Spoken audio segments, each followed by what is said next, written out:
All right, we're joined now by Kevin McNamara from KevinMacSports.com. You can listen to him every day on WPRO 6 to 7. Kevin, thanks so much for joining us. We got a lot to chat about. I want to start with the Celtics. It's no secret they've been struggling of late, hovering around that 500 mark. Thursday is the big trading deadline. You're hearing some rumors about maybe going after Aaron Gordon. In recent years, Danny Ainge has stayed pat pretty often. What do the Celtics do this year?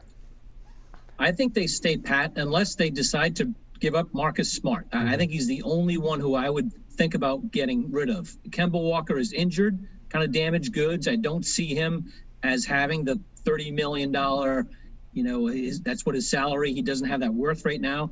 I wouldn't dare get rid of Tatum or Brown. And to be honest with you, everyone else really doesn't have much value. So I think the only one who could be on the move would be Marcus Smart. And I'd be very careful about that because as we've seen, when Smart's not in the lineup, the Celtics backcourt is very, very porous defensively.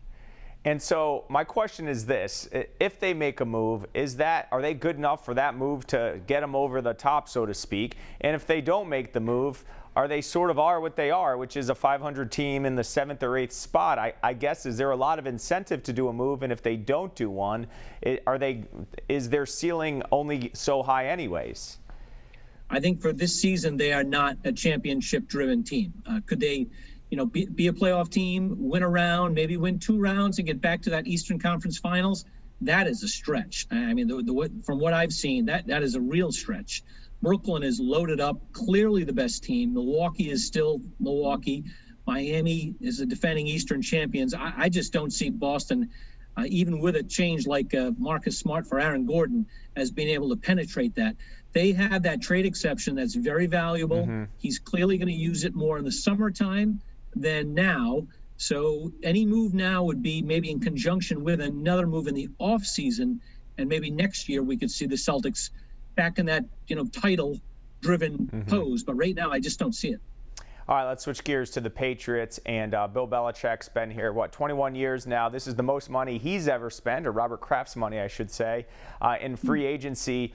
What do you make of the Patriots being so aggressive? And as we're hearing from these players the last couple days, they all seem to be buying into the Patriot mystique, even without Tom Brady. Do you like the moves? Are you surprised with Belichick's spending? And how much of an impact will they have? Well, there's a lot there. Number one, I'm very impressed that the Patriots realized 7-9 with a really thin roster at some key spots. There's only one way to quickly check that box, and that's in free agent spending. They had the room on the cap, and they were very aggressive. Number two, I'm excited that players want to come here, and that's clearly a reflection of what the Patriots have done over the years. There's no Tom Brady anymore, but there's still that structure, that winning structure, Bill Belichick, and that was really their selling point on the free agent market. And, as far as how much is left, it can't be much cap space, left, but I like every move they made. They basically filled spots that their very bad drafting in the last 3 to 4 years created. All right, I want to get into one of your expertise, and that's college basketball.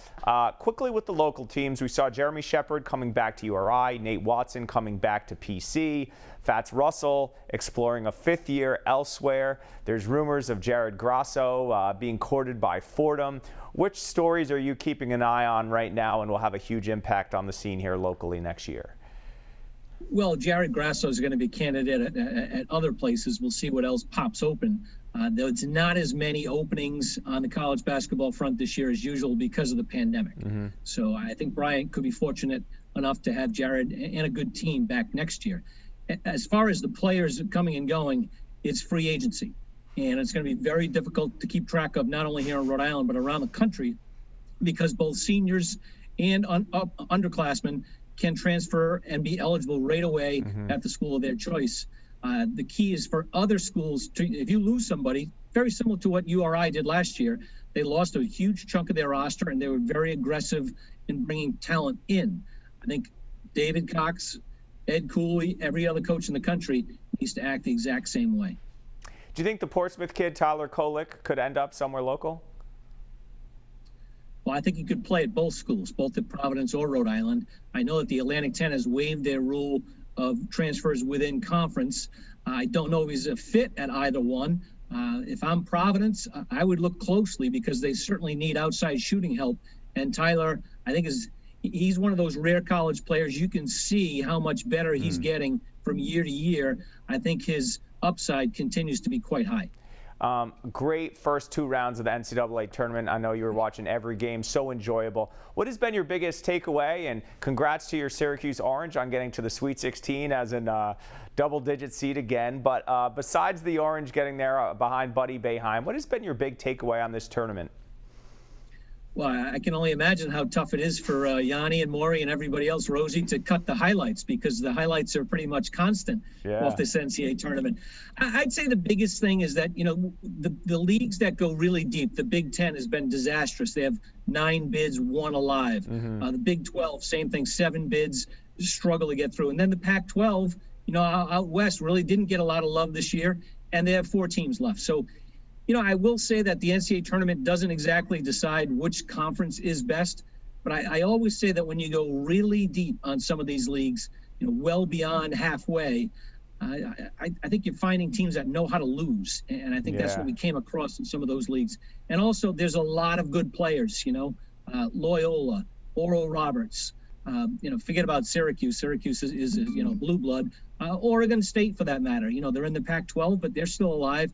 They have players who are not highly recruited. It just shows, everyone who falls in love with the top 50 list and the top 100 recruit list, it's a bunch of baloney. Go out and find good players. There's a lot of good players. What was your original Final Four? And I'm going to give you a chance to reconfigure what you think your Final Four will be now. I think my original Final Four were 3 number 1s: Baylor, Illinois, Gonzaga, and maybe Florida State. I think Florida State is in that bracket as well.